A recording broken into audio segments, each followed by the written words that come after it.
Bharatiya Janata party से अजमेर लोकसभा के लिए प्रत्याशी बनाए गए भागीरथ चौधरी ने की पत्रकार वार्ता।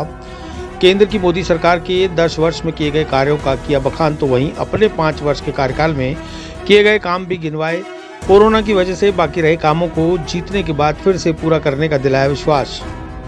भारतीय जनता पार्टी द्वारा अजमेर लोकसभा क्षेत्र से एक बार फिर विश्वास व्यक्त करते हुए वर्तमान सांसद भागीरथ चौधरी को टिकट प्रदान किया गया है, जिसे लेकर भागीरथ चौधरी द्वारा पत्रकार वार्ता का आयोजन किया गया।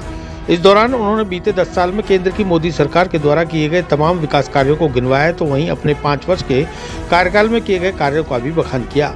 साथ ही उन्होंने बताया कि इन 5 सालों में 2019 से 2024 के बीच 2 वर्ष कोरोना काल में बीत गए। इस दरमियान काफी कुछ विकास कार्य बाधित हुए, जिन्हें इस बार पूरा करने का भरसक प्रयास किया जाएगा।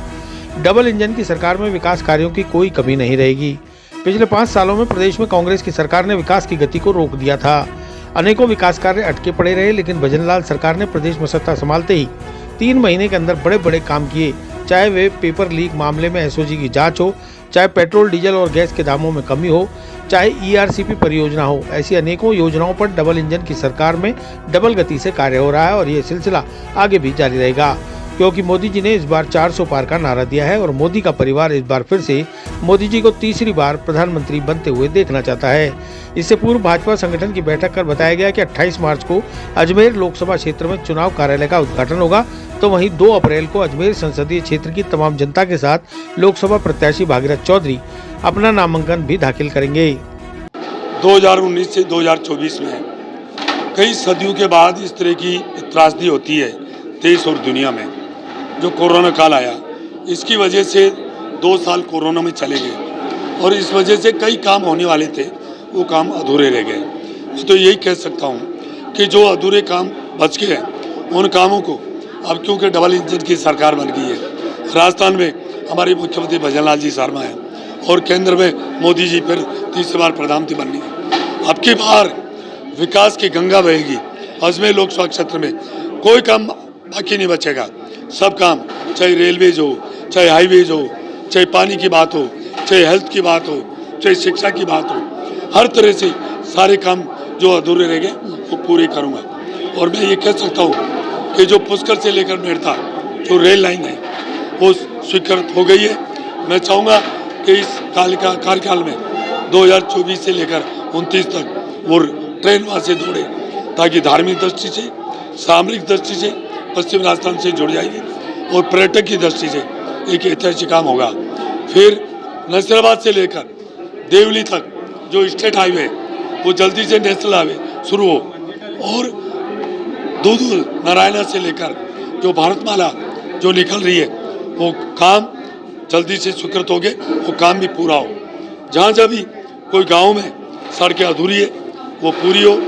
सबसे ज़्यादा जो पानी की समस्या है पूरे लोकसभा क्षेत्र में, मैं चाहूँगा कि पीने का पानी उपलब्ध हो और हर 72 घंटे में तो पानी गांव में आना चाहिए।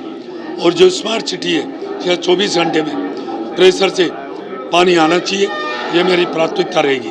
और जो भी अधूरे काम बचे हैं उन कामों को पूरा करने की मैं कोशिश सामने कर पाएंगे, क्योंकि पिछली बार तो एक उद्योगपति थे, बाहर से आए थे, लेकिन अभी स्थानीय है और जनता से जुड़े हुए चेहरा है रामचंद्र चौधरी भी।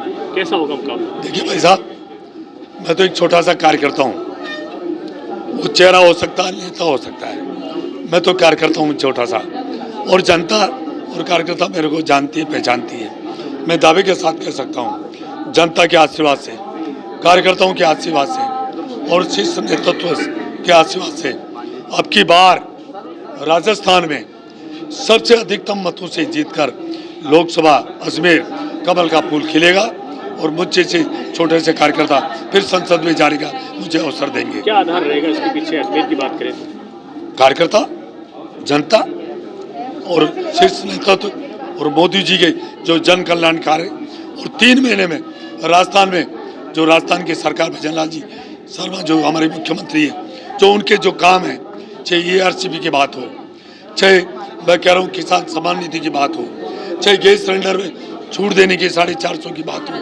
चाहे पेपर लीक में युवाओं को न्याय देने की बात हो, इस तरह के अनेक जो काम जो 5 साल में कांग्रेस की सरकार ने नहीं किए वो 3 महीने में हमारी भजनलाल जी सरकार ने किए हैं। और मोदी जी के जो गरीब को गणेश मानकर जो काम किए और जो 5 साल में जो केंद्र सरकार की योजना से जो काम हुआ है उसके आधार पर फिर भारतीय जनता पार्टी का कमल का फूल खिलेगा और फिर प्रधानमंत्री नरेंद्र भाई मोदी जी तीसरी बार प्रधानमंत्री बनेंगे। रामचंद्र चौधरी जी का कहना है कि हारे हुए उम्मीदवार को लोकसभा का टिकट बीजेपी ने दे दिया, ये मेरे लिए बहुत अच्छी बात है, क्या मानते हैं? मैं तो ये कह सकता हूँ कि बहुत बड़ी खुशी की बात है कि अब की बार 400 पार, अब की बार रामराज आना है और मोदी जी को तीसरी बार प्रधानमंत्री बनाना है। और भागीरथ चौधरी कभी भी जनता और कार्यकर्ता और पार्टी के ऊपर दामन पे कभी दाग नहीं लगने देगा, नहीं लगने दिया, नहीं लगने देगा। यही मेरा आधार है और कमल का फूल खिलेगा। फिर सबसे प्रचंड बहुमत से मुझे आशीर्वाद देकर फिर संसद में भेजेंगे। नमस्कार, मैं मनोज सालवी, CEO टाटा पावर अजमेर। आप सभी अजमेर वासियों को टाटा पावर अजमेर प्रबंध की तरफ से होली के इस पावन अवसर पर बहुत बहुत शुभकामनाएं एवं बधाई।